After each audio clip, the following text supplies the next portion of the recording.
Kia ora e te whānau, welcome or welcome back to Wairua Wellness. My name is Bouquet and I am joining you from the edge of a beautiful forest that I'm about to go walking through.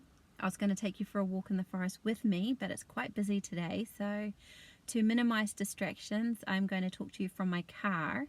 I've dropped my girls off at school and I'm about to go for a walk before heading off to my mihi for the day, my work for the day. So today is a very cool conversation that we're going to have about ego.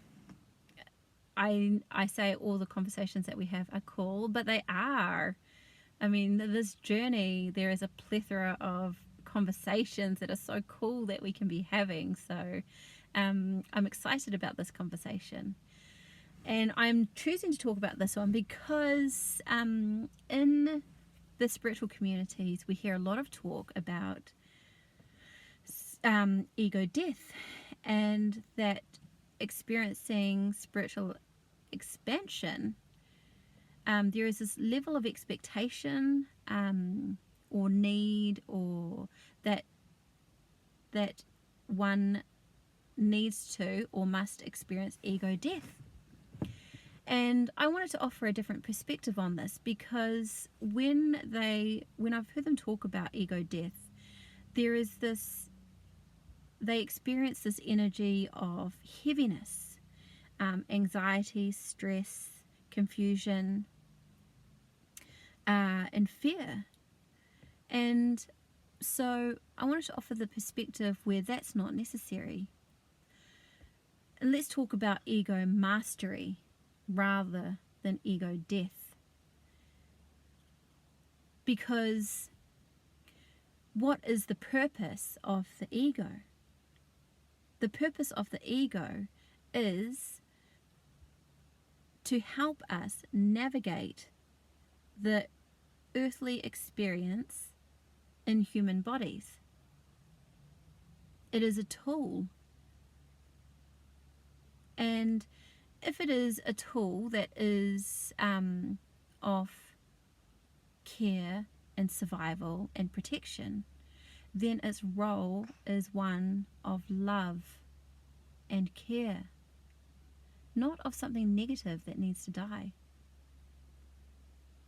It is necessary throughout our journey to have ego, to have the ego. Such a necessary tool. Throughout our journey, we need the tool. We need this tool. And so let's approach it as one of mastering the ego and training the ego. Let's approach it as working with the ego in collaboration and mastery. And mastery is not in the form of slavery. We are not master over the ego in the form of slavery, but rather mastering a skill. And so we work with the ego in collaboration and mastery. And the more conscious we become, the more wisdom and clarity we can use in working with our ego. So we don't need to have this experience of killing our ego or having ego death.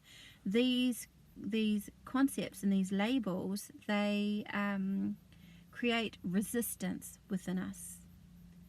Resistance where it can feel like a battle. And it's that resistance that can generate the confusion and the fear and the anxiety and the stress. But let's put some clarity into that, and let's remove the confusion and the distortion, and let's just look at the ego for its true purpose of what it really is, of why we brought it to this planet with us, into this human body with us. And the key to this perspective is to view it as the tool that it is, and to not claim it as part of our identity. Because it is not you, it is not me, it is not us, it is not our identity. It is a tool that we have come into these human bodies with to use to navigate life. And so when we work with it in collaboration and mastery, with more awareness, more consciousness, more wisdom and clarity as we grow on our journey, the more that we can guide the ego to work to support us in our journey. So ego mastery is about conscious choice. Conscious choice comes from more awareness. Remember, awareness is the path to consciousness. Awareness gives us choice.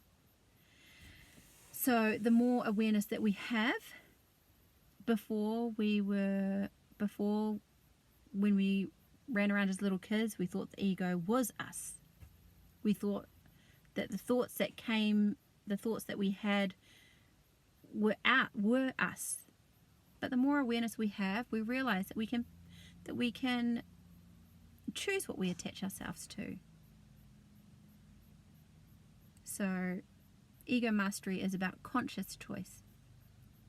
It's about observing the ego, recognizing its true role, one of love and care, and guiding it to trust us as the conscious leader of our inner world.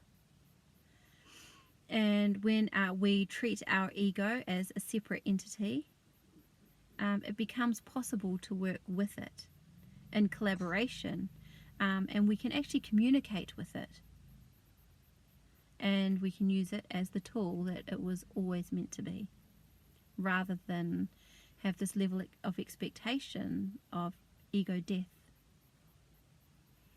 So I want to share with you a practice that I've been using for a number of years now. I still use it every day, but initially it is tricky. It requires consistent effort at the beginning, but as you continue along, if you keep up with this practice, it gets easier and easier, as with all things that you practice consistently, to the point where it becomes habitual, to the point where it becomes natural, and it just becomes a part of who you are. So these steps have helped me personally, and I invite you to experiment with them. Take some time to experiment with them. So before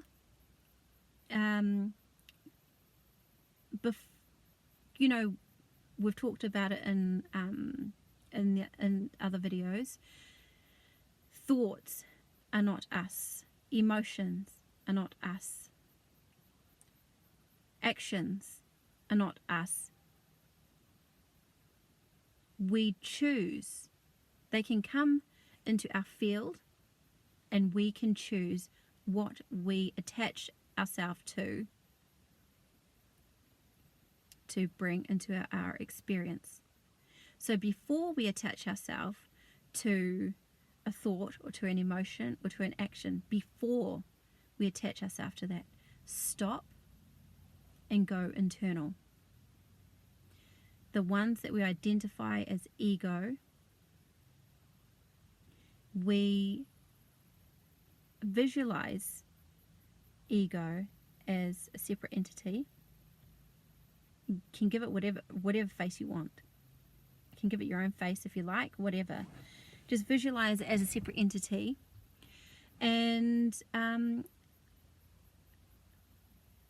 understand that it is a loving, protective entity with its role to protect you. So come to it with love and gratitude.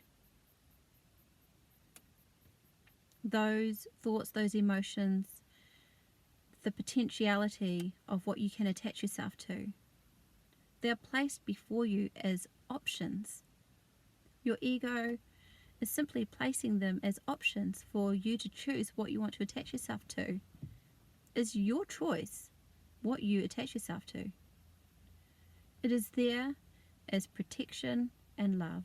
So come to it with love and gratitude for the role that it serves in your experience on this planet, in a human body.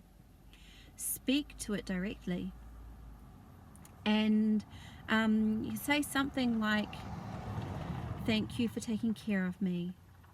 I love you. Thank you for your love and protection.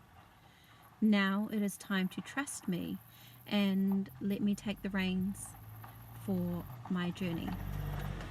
And each time you come up against a challenge, that's all you need to do. Actually, when I would say that, I would visualize ego smiling and walking away, and I would wave to it. And each time you come up against a challenge or a trigger or an emotional reaction, stop before you attach yourself to it. Go inward and repeat the process. Make it a conscious habit. Even if you have to do it multiple times a day, it's quite likely you will have to do it multiple times a day, but do the process. Stop before you attach yourself to it and go through the process. Practice conscious awareness, stopping before the attachment. Eventually, this does train your ego from dominating your actions, thoughts, and emotions. It does work. And over time, this practice has a powerful effect, not just on your mind, but actually on your nervous system as well. Your nervous system begins to regulate and settle, begins to trust you.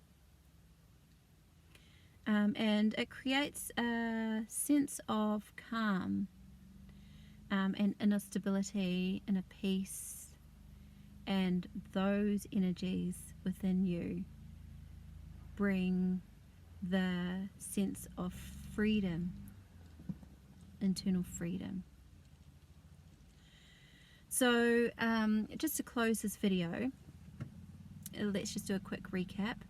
The ego is a tool. It is not your identity where an aspect of it needs to die. Mastering it is a journey of integration. It is not a battle. Its purpose is one of love and care. It is not one to bring you down, to hinder you on your journey.